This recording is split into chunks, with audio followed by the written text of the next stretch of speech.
In this lesson, I will explain how you can auto-attach the activities to the elements that we have assigned the task ID for them.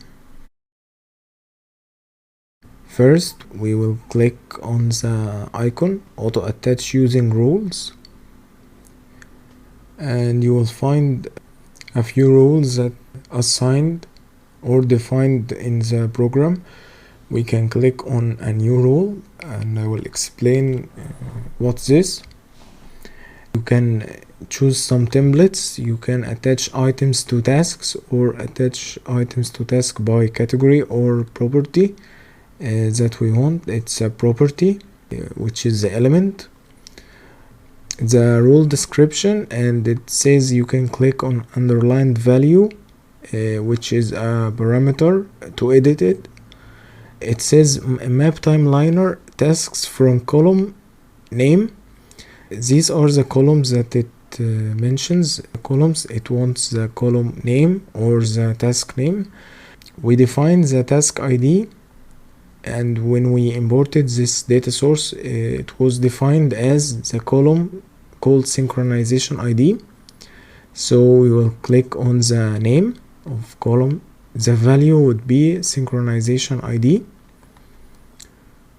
which we entered the task ID into it, and click OK. The map timeliner tasks from column synchronization ID to items with the property with category name. Category, it wants the category. No, it's not the category, it's the element or the instance. We will click on the category and choose an element, and property name. The property name is a parameter of the element which is called task ID, the parameter.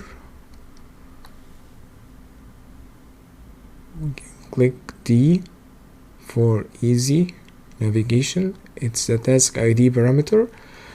So this rule is we will map the tasks from column synchronization ID to items with the property with the category name element and the property name task ID, ignoring case. We don't have matching case, it doesn't matter this last part, and we will click OK.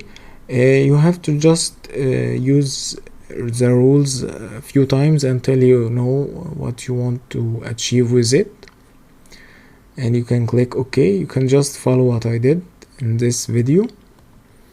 This is the last rule that we have defined, the synchronization ID with the items. You can read it like this, and we will check this mark of this rule and click apply rules. It will apply it to these activities and these tasks. Apply rules, and then we can close and see what happened.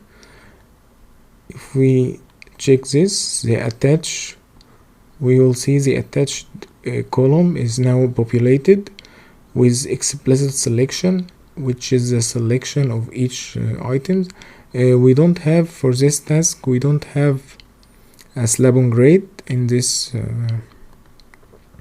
model.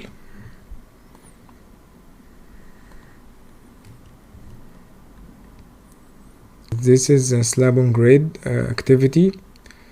I defined it, but we don't have a slab on grade here. If you want to make sure this, you can click on any explicit selection like this. It selects the column and walls of the ground floor. If you want to check another thing, the slabs and beams of the first floor, we will click on the explicit selection. Yes, that's correct. See you in the next video.